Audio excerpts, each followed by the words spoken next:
Комплекс мероприятий для предупреждения происшествий на водных объектах проводят в Амгинском районе. Проверяют места массового выхода на лед, выявляют и перекрывают возможные выезды. С 17 апреля ледовая переправа Амга-Усть-Мая закрыта. В целях безопасности на ледовых переправах сотрудники ГИМС, ГИБДД проводят профилактические рейды. В данное время структура льда хрупкая, ее подмывает снизу и подтопляет сверху. Лед становится непрочным, поэтому беседы с водителями и охотниками проводят в усиленном режиме.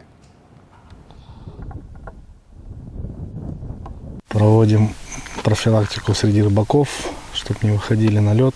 Под воздействием высоких температур лед становится рыхлым и непрочным. Во избежание несчастных случаев проводим превентивные меры.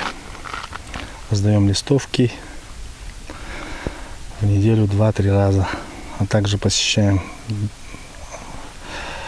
учебные заведения и проводим также профилактические меры среди детей и подростков.